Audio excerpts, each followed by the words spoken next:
Record. I think it's recording. One hope it is. I see a little icon. All right, cool. Welcome, friends, to your free GMAT prep hour. My name is Reed Arnold. That's what it says down here. May 24th, 2018. That is 1 week before my birthday. I turned 30 in 7 days.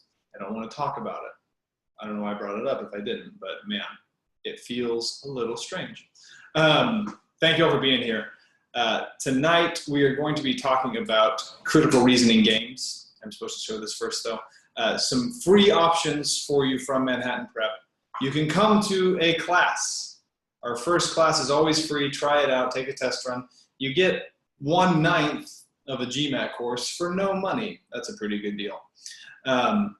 So show up to a free class. You can also try a little sample of our interactive on-demand video course, which is an award-winning learning software, really neat thing.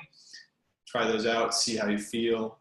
Okay, see what you want to do in your GMAT prep. We have some good options. I love this company. It's a really great place. I'm happy to be with you tonight, helping you out as you prep for the GMAT. Feel free to, again, interrupt with questions on the chat. I'll try to answer as I can. I'm sure there might be times where I miss a question and whatnot, but try to answer anything I can. All right. Today we are talking about critical reasoning games. So what do I mean by games? I think I love critical reasoning. I love teaching critical reasoning on the GMAT because I think it's the most like real world useful. Critical reasoning is something that you can actually do. And when am I going to use the area of a circle? Never. But critical reasoning is something we can do. Like we see arguments all the time in the workplace, right? Like someone makes a pitch for something and says, this is what we should do and here's why. Well, you want to be able to dissect that argument and dig into it. I don't know if you know this, but like politics is pretty crazy today. And so you see all kinds of arguments going around and we want to be good at digging into them. And so that's something that the GMAT wants us to be able to do is spot, premise, conclusion, assumption. How is this argument built? But I think there's kind of a feeling, and about verbal in general, but about critical reasoning, that like it's almost unfair. That like the GMAT, they can talk about anything, right? There's like no rule to words. They can write anything they want, and the answer, like there's more than one right answer. It's just the one that's the best right answer, and that's usually not the case. Critical reasoning is just as objective as the math. And it's just as fair, and it's just as, like there's only one right answer, okay? It's usually not two right answers and one of them is better. It's usually there's only one right answer. And so I want you to start thinking that way when you do critical reasoning, accepting that there is an objective process done here. But the reason I want to talk tonight about games is because it is a standardized test. Standardized means that it's standard, means that my score 4 years ago is still applicable today, even though you have a totally different test. And the only way it can be standardized is if they're doing similar things in the critical reasoning problems that they give you. And so I'm calling those things games, logical games that the GMAT plays in critical reasoning arguments. And so I want you to start reviewing critical reasoning questions and finding these games, pinpointing what games are being played, because the better you recognize them, the better you see them in new problems and can use that accordingly. Okay, so today we're going to talk about several types of critical reasoning games that occur. We're going to, kind of just label some major games, give you some example problems that play these games. And just tell you, teach you to start looking out for this in critical reasoning problems, all right? Does that sound good? Any questions before we hit off? Anything at all? All right, friends.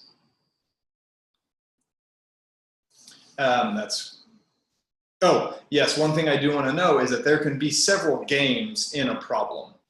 Just like there can be in a quant problem, a few different topics that, you have to deal with prime numbers and even odd, or you have to deal with percents and statistics, averages, right? They can overlap. Same thing with critical reasoning games. There can be several games in a problem being played, all right? We're going to start with the most common game, okay? A means B. In argument questions, this is the most common structure. We have a premise over here that A is the case or will be the case. Tense doesn't really matter. I don't want, like, that's, you know, the verb tense doesn't matter on the premise, but A is the case or was the case. Therefore, I'm going to say B is or will be also the case. Okay, this is, in a way, it's like every critical reasoning argument is this form, but there's still a game being played here, and it's universal, and it doesn't matter what the topic is. This is a huge game, okay?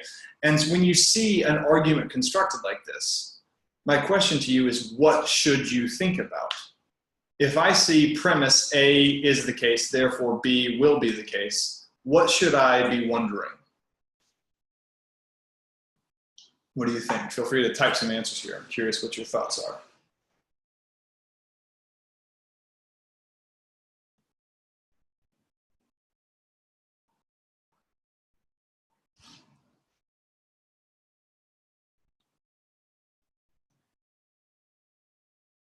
Without A, B is not, so A is the only way to get B. Okay? I think that's maybe an assumption the GMAT's making, perhaps. Good. What else should I think, friends?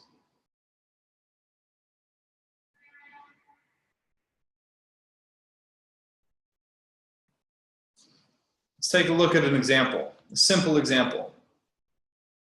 Premise, it's raining outside. Conclusion, the baseball field will probably be wet. What should we think about for this simple argument?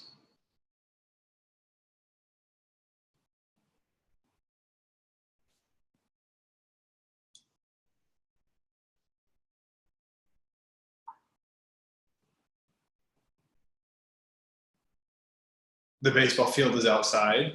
Why should, okay, why should I care about the baseball field being outside or not? A is the premise, B is the conclusion. True. Matt B talks about, is there going to be a game delay?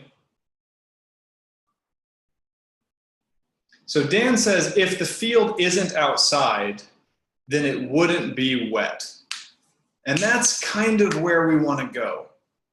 The real thing you want to think about when you see an A means B argument is maybe A is true, but B is not true. Maybe A doesn't cause B like this argument says it will. Okay, so we want to think about other things that could be true. What if, you know, it's raining here, but the field is in Pittsburgh? You know, maybe it's not raining in Pittsburgh. What if they put, like, I know some places have tarps that they put over the field, okay? What if it's an indoor field? Okay, what if, I watch Game of Thrones, what if Dany's dragons are evaporating the rain? They're protecting the field. Obviously, that's ridiculous. But like, what could be the case that would keep the field from being wet, even though it's raining outside? This is very often the thought process you should have in a critical reasoning argument where you see A means B. Okay? In critical reasoning, there are 4 steps typically we advise. The first step is to read the question. Okay? The second step is to then deconstruct the argument. And when I deconstruct the argument, I really, if it's an argument question, I make a premise, arc, conclusion. I really try to separate.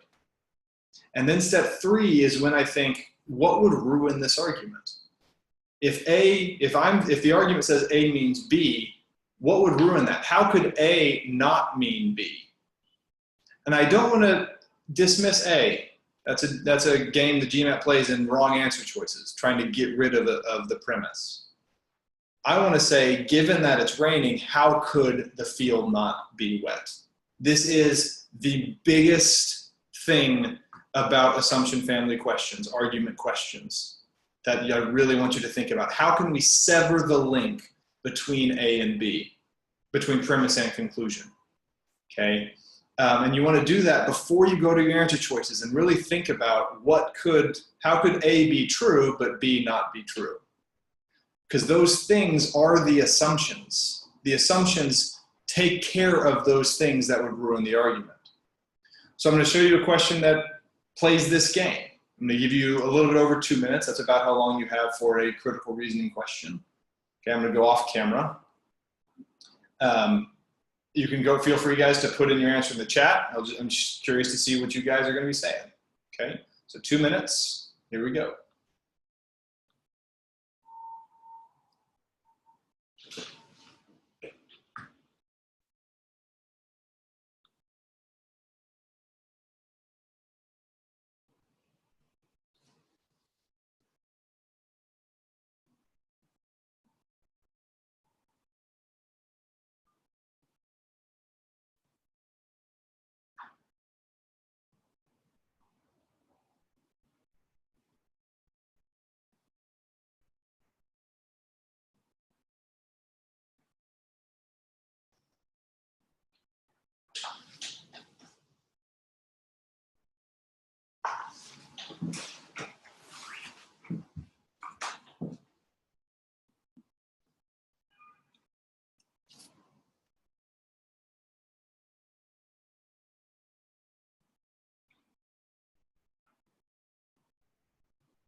About 2:15, friends. Start putting in your final answers. Don't want to take too long on these questions.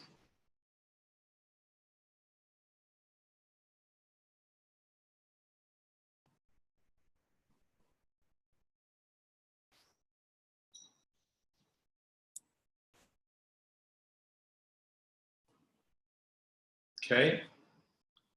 Final guesses. It's about 2:40. I see a C and a few B's. Anyone else want to throw up an answer? Another C. Okay. Well, first, I want to identify why this passage is the game that we're talking about.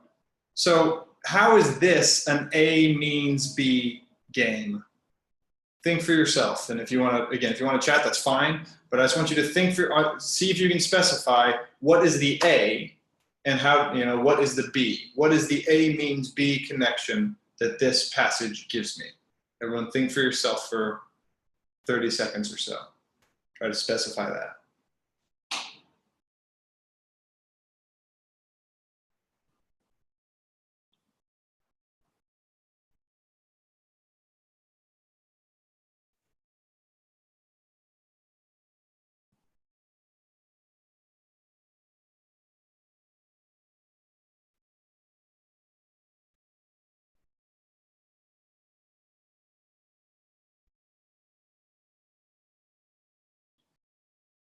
Okay, here is the A means B game that I kind of found.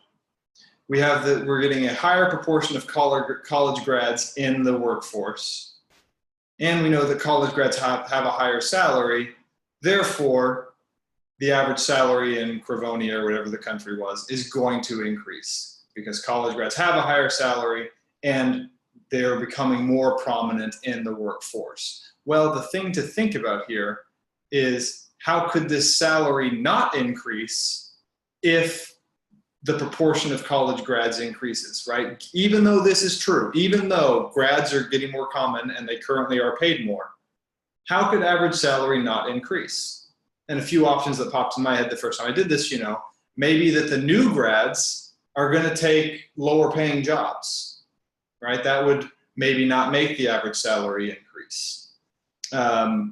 There's kind of like, there's a game that's played sometimes. Will the past continue into the present? Okay, so will the trend continue? I'm not sure. Another thing that would maybe ruin the argument is if the non-graduate salary decreases enough to cancel out the increase in the grads. Okay, that would mean maybe average salary won't increase. Okay, and when I look at the answer choices, the one that actually deals with this breaking of the chain is answer choice C. Okay, the higher average salary is not due largely to scarcity among the Crevonian workforce of people with a college degree. Because now that there's going to be a huge influx of new college degree workers, the scarcity goes away and the high salary that they get doesn't last. They actually lose the high salary, and that means it won't increase the average income. Okay, so it's still true. It's still true at the moment that college grads are paid more, and it's still true that we're going to have more college grads in the workforce. But break the link, that doesn't mean the average salary will increase if the higher salary is due to scarcity. Okay, that's the only one that deals with that. B, which was, I saw some answers for B, says the percentage of Crevonians who attend college in order to get higher salaries is higher now than it was several years ago. Well, that explains why, maybe why there are more college grads, but you don't want to explain a premise, okay? We don't care why there are more college grads. We want to know if there are more college grads, will the salary increase? And I'm trying to say maybe it won't. And that's what C deals with most. Okay, so that is an A means B link. So when you see this game, okay, when you see an A means B argument, which is especially common in plan and prediction questions, the one we just did was a prediction. Okay, you want to ask, does A for sure link to B? How could B not be true even though A is true? The argument assumes that those breakers are not there. That is the best way to find the assumption on these. Okay. Are there any questions about this kind of game? So we're wondering why B is not the answer. Well, B gives us the percentage of Crevonians who attend college in order to earn higher salaries, right? People are going to college because they want money. But that's fine. That's a good reason to go to college. But we're saying that we have more college people in the workforce, more college grads in the workforce. Why they're college grads doesn't matter. Whether they went to college to get more money or whether they went to college because they wanted to join a fraternity and do what frat bros do. I don't care. Like, why they're in college doesn't matter. I just know we have more college people. And I'm saying that means there will be be an increase in the average salary. Okay. And so I don't care why people went to college. That's what B says. Doesn't matter. I just know that there are more of them. Will that actually lead to a higher salary? Maybe, but maybe not. If the higher salary for college grads is only because there aren't that many college grads, then this influx of college grads would decrease the average salary. Okay. You never want to explain premises. That's actually a game that I have later on. We might actually get there. Okay, we never want to explain a premise. The premise is given. We know there are more college grads. I don't really care why. I want to say, given that, will the conclusion be true? Okay. Any other questions about this?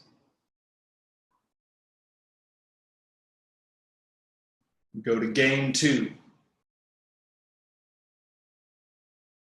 Okay, game 2 is similar. Okay, A must have caused B is this type of game. And this is when I see an argument that says A causes B, and I put it in parentheses here, because sometimes that's explicitly given, and sometimes it's kind of implied that A causes B. But I know that B is true. And the conclusion is therefore, oh, A must be true. Okay, so here's a version of that. When it rains, the baseball field gets wet, and the baseball field is wet. Therefore, it must have rained. Okay, well, when you see an argument like this, what do you ask yourself? What do we need to think about in this game?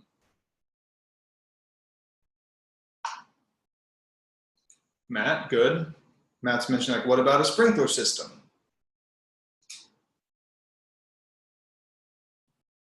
Why is a sprinkler system a good thing to think about? In a way, this is similar to the first game we played. We're trying to break the link between premise and conclusion. This is just a specific version of breaking that link.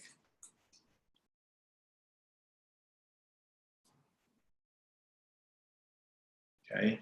When you see an A must have caught, yeah, good, Eterna. Rain is rain the only way a baseball field can get wet? I want to think about how else could a baseball field get wet? Maybe there are sprinklers. Maybe there was a pipe burst underneath the field. Maybe the Dragons are crying because George R.R. Martin is never going to finish this damn series. And so they're just sad. And so they cry on the baseball field. I don't know. Something else that causes the baseball field to get wet. Okay, so when you see an A must have caused B argument, you want to think about alternate causes. Okay, and again, when you're doing questions, try to recognize when these games are played. Ah, this is an A causes B argument. So I'm going to give you guys another question, all right? I'm going to give you 2 minutes, a little bit more. I'm going to go off camera and mute myself and try to spot this game being played in this argument.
All right, sports fans.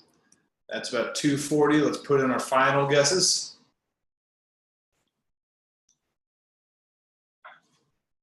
I just want to be clear. When I go full screen like that on the questions, is the chat box covering answers? Can you read all the answers? On my window, it was kind of covering up, and I just want to make sure that you all saw. Good, thank you, Matt. All right, friends. Okay, so take a second. Think about this. How is this an A caused B game? Okay, how is this argument an A causes B game? If you want to type out an answer, that's fine, but I want you to think about it. What is the A that must have caused the B? Try to specify for yourself.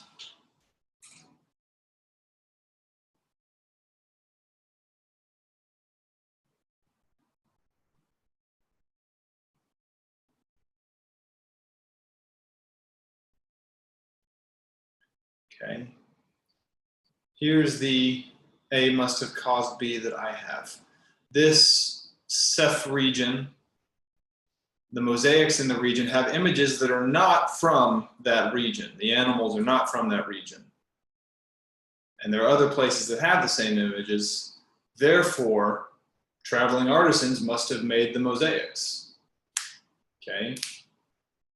Well, I'm saying that the traveling artisans caused these mosaics to appear in the Ceph region.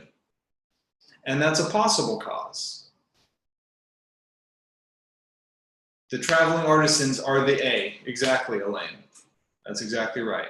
They're the A that I'm arguing caused the B. The traveling artisans caused these mosaics in the Ceph region that have pictures not from the Ceph region. So I'm saying it must have been traveling artisans that caused that. Well, what else could have caused that is what I want to think about. Okay, how else could there be these images that are not from the region if it wasn't traveling artisans traveling around painting them? Email, yeah, maybe they're emailing each other. I think it was Roman times, so that's unlikely, but hey, they were sophisticated. I mean, like, thinking the extreme ridiculous situation is actually a good exercise because it just opens your mind up to possibilities. Like, what else could have happened? I'm sorry, by the way, if you hear this car horn in the background. It's blaring here. I hope it's not picking up on my bike.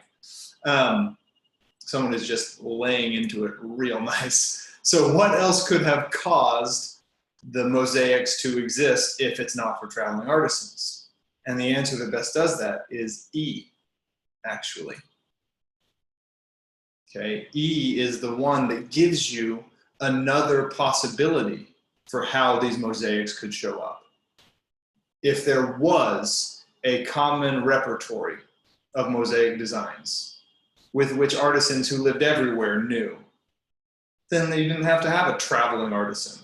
It's just that every artisan draws a hare.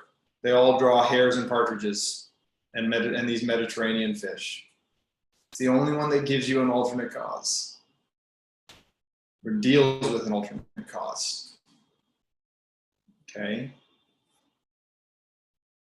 B says there's no region that has all of them native. Okay. Well, that doesn't give you, that doesn't take away an alternate cause. That just says that, like, every image comes from somewhere else. Okay, well, did a traveling artisan paint them or not? I don't know. Okay. E is the only one that deals with that. Any questions here? Do we see how this game is played? When you see an A must have caused B argument, you ask yourself, what else could have caused B? The argument assumes that those things aren't happening. Okay, this is actually a logical fallacy. Okay, so if there were, Noorjahal, if there were common designs that every artisan knew throughout the region, then we don't need a traveling artisan. It's like if every If we have one artist in every city and they all paint an apple, even though apples aren't everywhere, right? Apples are only in Florida, and there's an artist in every city painting apples. Well, then we don't need the same artist to travel around painting apples. It's just that there's the symbol of the apple everyone paints. Okay, this gives us the alternate cause. It takes away the alternate cause that would ruin the argument. Gives us another reason why these symbols appear. Okay, this is actually a pretty common fallacy. It's called affirming the consequent. A causes B, B is true, means A is true. Not necessarily. Maybe something else causes B.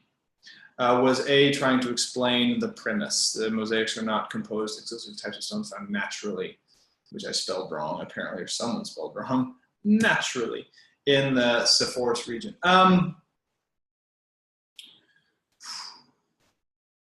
Is it trying to explain a premise? I don't know if I'd say it's trying to explain a premise so much as it's trying to, I guess kind of, it's trying to make the premise even stronger, right? Like not only are the paintings not of things in the area, the stone that they are painted on or the mosaics that they are painted on are also from somewhere else. So it's trying to make it even weirder that this stuff is not from the region.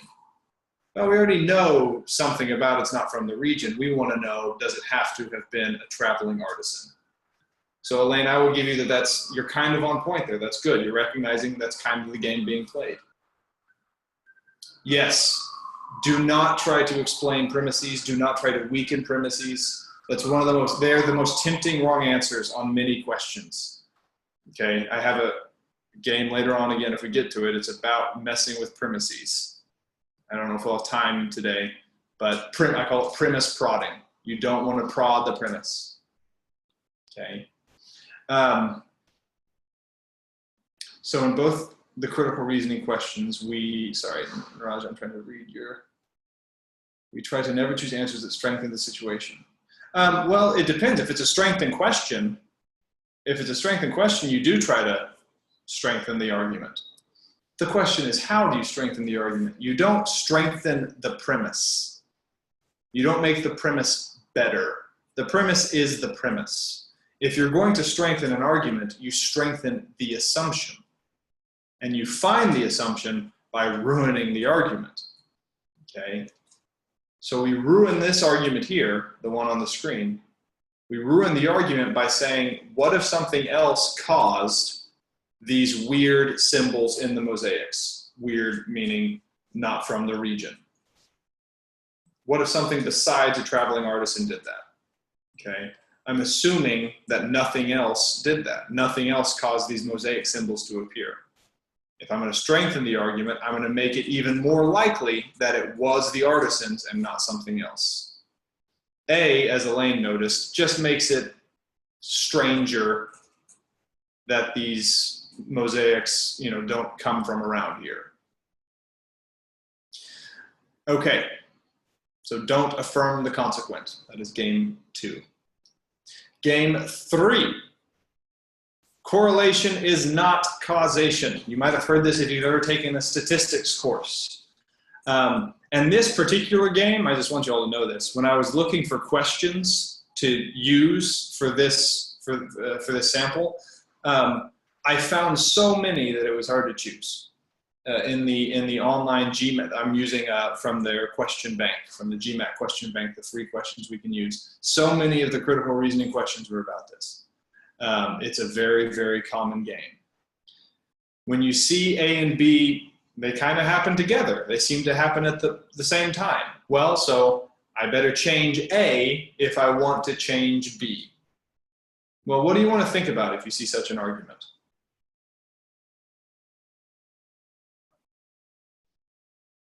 Okay, think about the general form, and then here's a specific form. This is a true statistic. In July, ice cream sales go up, and so do murder rates.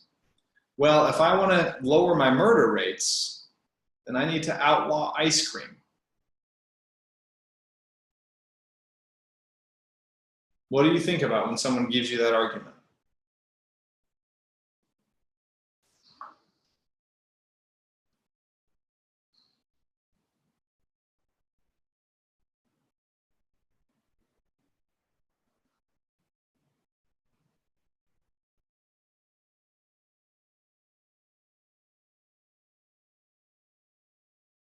Yeah, sure. Increasing the number of police might also decrease murder, but that's kind of irrelevant, Devanshi. I really pinpoint here. I'm saying ice cream sales and murder rates go up. So if I want to change if I want to change murder rates, I need to decrease ice cream.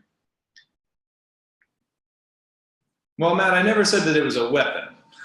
I never said ice cream was a weapon. Angelica says that ice cream sales go up in the summer. Interesting. They don't depend on each other, okay?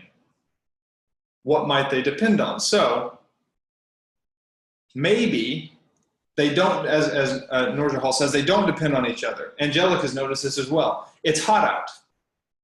So maybe ice cream sales go up and murder spikes because it's hot and tempers flare, right? Maybe it's not that ice cream causes murder. See, obviously, I mean, this is obviously a ridiculous example, but this same logic is used on the GMAT all the time. You just have to recognize, hey, hold up, just because they happen together doesn't mean that one causes the other. You might also notice that causation has been a big feature in these first 3 games. What causes what? What could cause what? Big, big game in critical reasoning. I know. Elena, I'm still waiting for Wins a Winner to come out, and I'm just giving up hope, I think. Okay. When you see an argument like this that says, hey, these two things happen together, therefore one causes the other. You want to wonder, does something else cause both? Hold up, I'm saying cut down ice cream to cut down murder. But what if it's an opposite causation? What if murdering people really makes you want to eat ice cream? Or what if when people get murdered, we have like ice cream parties to cope? And so it's not, it's actually reverse causation. It's not that ice cream causes murder, it's that murder causes ice cream. Obviously also ridiculous in this situation, but reverse causation is something to think about, okay? You just really want to pinpoint, hey, just because they're linked, does that really mean that one's causing the other in the way the argument says? All right? So, again, take 2 minutes. Take a stab at this question.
Okay, guys and gals, start chiming in your final answers.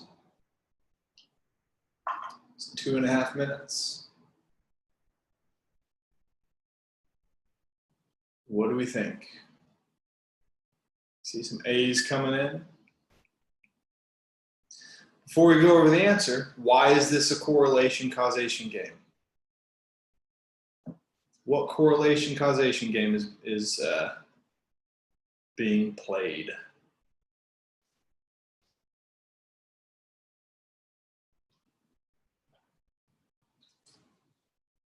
Answer for yourself or type in. Good, Devanshi. Yeah, good. Okay, there was a reorganization and ad revenue increased. Hey, two things that happened. Therefore, the revenue increase must have been due to the reorganization. And the question is, could something else have done that? Okay, this is similar, you might notice, to what other game that we've already played today? Which of the two other, well, in a way it's similar to both. But which game is this really similar to in this particular problem? A must have caused B. Yeah, it could have caused B, but what else could have caused B? Just because the two things happened, could something else have done the causing? And this is also a dreaded except question. Always note those. So we're looking for the answer that's not also a possible alternate cause. Well, the right answer, as some people chimed in, is A. The proportion of the times revenue that was generated by ad sales, that doesn't, whether it was a high proportion or a low proportion, doesn't explain the change. If their circulation has gone up in the last 2 years, well, that might explain why people are buying more ads from them. Had nothing to do with reorganization. You're selling to more people. I want to buy your ad space. Have you hired a bunch of new people in your ad sales force? Maybe they're better, right? Your old ones weren't so good. You have new ones, maybe they're better. That explains why you're getting more ad revenue, okay? Before the reorganization, had representatives found it difficult to handle the different types of businesses they had? Well, then it seems like the reorganization might have helped, because then they can handle, they're just dealing with one business type, so they don't have to juggle as much. That'd be good to know. Tells whether the reorganization caused it or not. Has the economy gone up? Well, that might explain why people are buying more ad revenue. B, C, D, and E all deal with like, hey, maybe something else caused this. A is the only one that doesn't really affect anything. So it's the only one that we would choose here, okay? Okay, so if you see an argument structure like this, if you see this game being played, A and B happen together, well, we got to change one to change the other. If A did not have the part of 2 years ago. No, it's the proportion of sales that are or the proportion of revenue that is advertising sales doesn't really matter. Because I don't really care about the other revenue generation in this problem. What are, subscription fees, whether that's gone up or, well, I guess I want to say that. Yeah, it just doesn't matter. It doesn't matter what proportion of the sales, of the revenue or ad sales, whether it's a high proportion or a low proportion, 2 years ago or now. Either way, it doesn't help explain the change. Okay. All I want to know is I had less revenue then from sales. I have more revenue now. This happened at the same time I did a reorganization. Did the reorganization cause what I say it does? Got to find out. Okay, so when you see arguments like this, that A and B happen together, something about like, oh, well, just got to change one to change the other. Or this definitely must cause this. Maybe. Correlation does not imply causation. Think about other causes. Think about maybe the other causes the first. Okay. All right. Any final questions about game 3 before we move to game 4? Like the World Series of the worst sport you've ever played. I love the GMAT, but man, I know it can be tough. All right, let's go to game 4, rates and totals. This equation you've seen before. Distance equals rate times time. It's something you deal with on quant with some regularity. It's a pretty common game, okay? And it's a game that actually shows up in critical reasoning, even though it's never really distance, rates, and times. But the truth is that this equation can show up in many different forms. Revenue equals price times quantity sold. The sum equals the average times the number of things. The number of dragons equals the dragons per Dany times the number of Damies. Okay, there's only one and there's 3, so 3 dragons. This is a version of what I call the GMAT's favorite equation. The total number of things A equals the ratio A's per B times the number of thing B. These are all the same thing. Okay, that's useful to know for math and for critical reasoning because they use this idea in critical reasoning questions. All right, you want to pinpoint, you know, they say they're changing a rate or they're changing a total. How does that affect the other total? Okay, whenever you see a change in one and you're saying it's going to change a value in another, hold up, is it? Okay, here's an example. I also apologize, I'm not a graphic designer, guys, so I know these slides, like, this is kind of diagonal and this is like super diagonal, and I know that kind of gives me a headache too. So if I say, you know, revenue is price times quantity sold, well, I'm going to say I'm going to get more revenue because I'm going to raise the price. Well, you want to then ask yourself, hold up, what if you sell a lot less? Okay, because if you sell a lot less, maybe you won't get more revenue. How about this? I had more revenue. I must have sold a lot more units. You would want to ask yourself, well, what about the price? Maybe you just raised the price.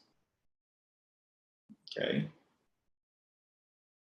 So whenever you see questions that, you know, about quantity changes and how one quantity affects the other quantity, you want to wonder about the ratio in between and this favorite equation form that's being written out. Not written out, but used. Anything about rates and totals?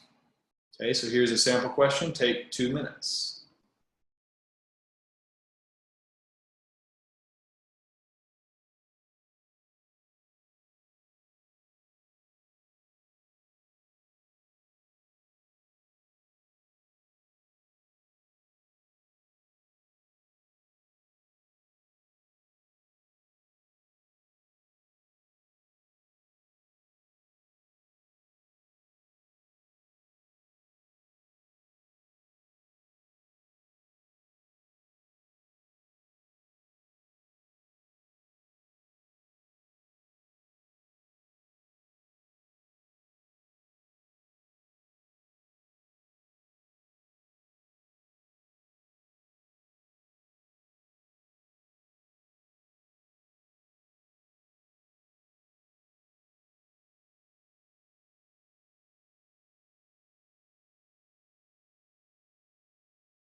Okay, for the sake of time, I'm gonna have to call it. Here I was worried I wasn't gonna have enough content to fill an hour, and I'm gonna have to rush to get through the end.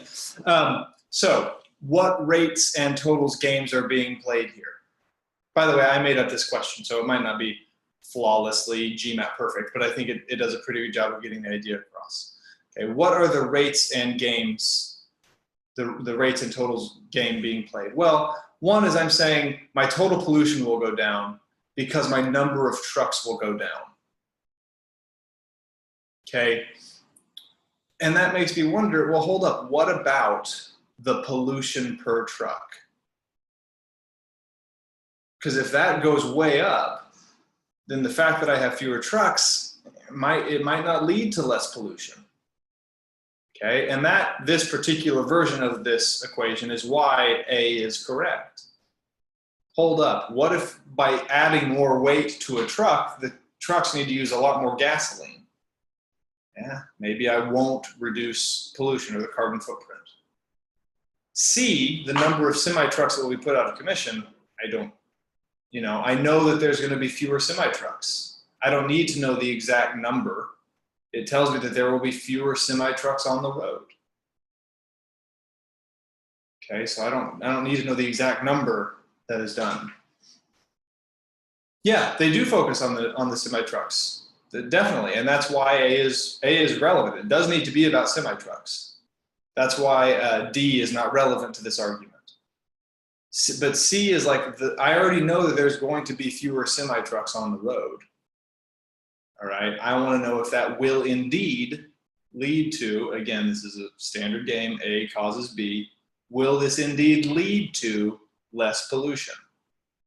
Well, if adding weight to each truck, even though there are fewer trucks, ups the pollution, okay, yeah, my argument kind of falls apart. Now, whether or not it's 4 semi-trucks or 50 semi-trucks that get taken off the road, that doesn't really matter. I already know there's going to be semi-trucks off. C kind of prods at the premise. It makes you wonder, yeah, but how many trucks? I don't know, fewer. There's fewer trucks. Doesn't matter how many fewer. Okay? Don't look at the premise. Fewer trucks. Does that really matter? Is the question. Will that really lead to less pollution? Okay, the other rate game that I think could be played here is something like this. What about the miles driven per truck? Yeah, there are fewer trucks. That's true. I'm going to give them the premise, fewer trucks. But what about the miles driven per truck? Because if each truck drives way more miles, well, then I would need to, that might undo the less pollution game. Because if each truck drives way more miles, the total miles driven might be the same, and that would probably not decrease pollution. Okay, these are the 2 rate games that I think are being played here. And so the best answer here is A. It's the one that deals with this rate game. And again, guys, you find these in actual GMAT problems. Virtually every one of them is going to have some version of a game. And you want to get good at finding them. That's how you dig into critical reasoning. Okay? When you see rates and totals, okay, think about how changing one is going to affect the others. Any questions about rates and total games before we jump to what might be our last game of the evening?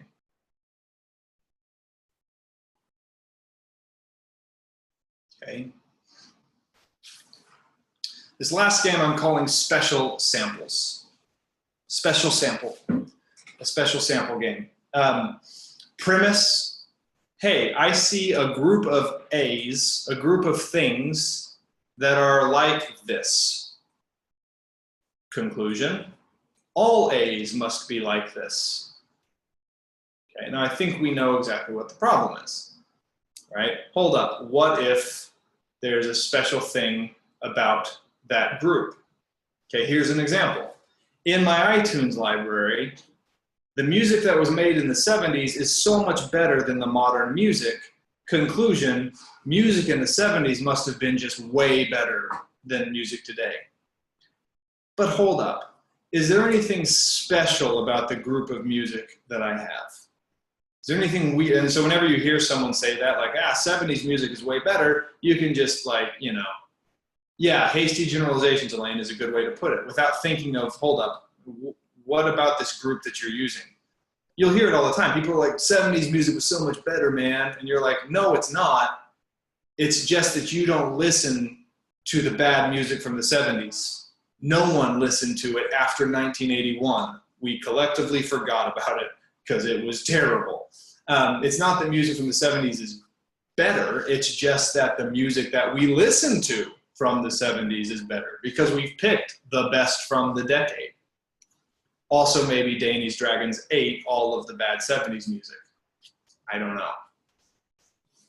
Okay.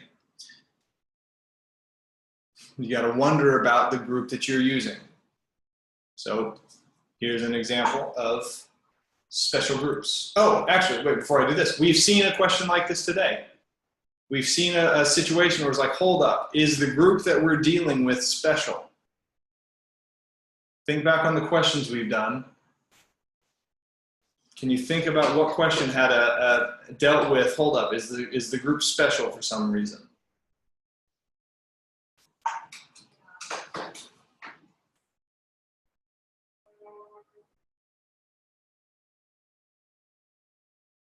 Traveling artists. I don't think so, Dan. So there's never anything that was supposed to be special about the traveling artists.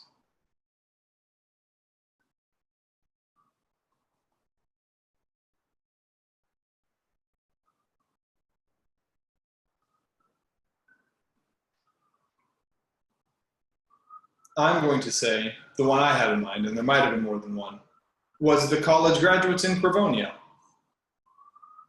College graduates have a higher salary. Well, is there anything special about that group? Is it because college graduates always have a higher salary, or is there something special about them? Oh, there's just not many of them. So they're in high demand. That makes them a little bit special, and that, you know, the question hinges on, well, what if that special thing goes away? What if there become a lot of college grads? Okay, here's another question, take 2 minutes. See if you can find the special group.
Okay, final guess is in.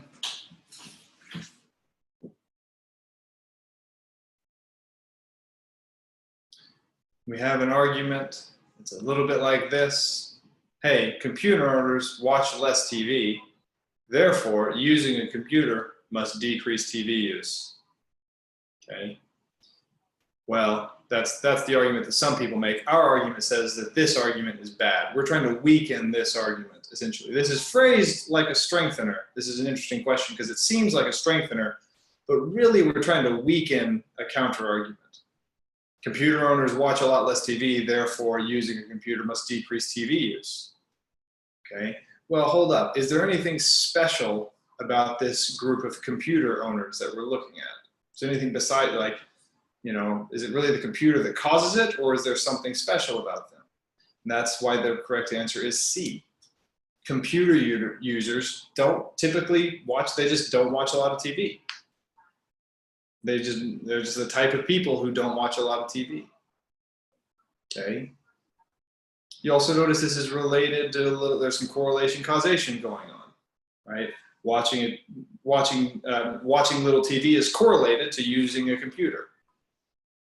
Well, then I'm saying computer causes watching little TV. But what if watching little TV causes using more computer? It's another causation correlation game. But this time I'm rephrasing it like it's about a special sample group. Okay, because A is about people who do neither. A is about, I'm trying to talk about people who own a computer but don't watch a lot of TV. A is about a totally different group that does neither. And they don't watch TV for a different reason, I guess. They're book readers, okay? There's multiple reasons why people don't watch TV. Maybe using a computer is one of them, maybe not. I'm not so interested about the people who do neither. I want to say, hold up, look at this group that uses a computer and doesn't watch TV. Is it really the computer that causes that? Or is there something else? Is there something special about the group? Okay. And why not E? People using computers for tasks can be done more readily on a computer. E says that people who use computers have more time for television, but that doesn't explain why they're not watching television. Right? I'm trying to weaken the idea that using a computer decreases TV time, right? But this just says like they could watch more TV. That would be better, Devanshi, if it said they just don't have to, computer users just don't have time. I think I might be talking myself in a circle. But we want to look at this group they're using for evidence. Whenever you have a sample that's used as evidence, look closely at it and wonder, is there anything unique about this sample? Okay, you can think of it like a Venn diagram. Here are the people who use computers. Here are the people who watch lots of TV, and it just happens that the overlap is just very small. There's not a lot of overlap in between. That would, you know, it's just, there's not that type of people. There's something special about them.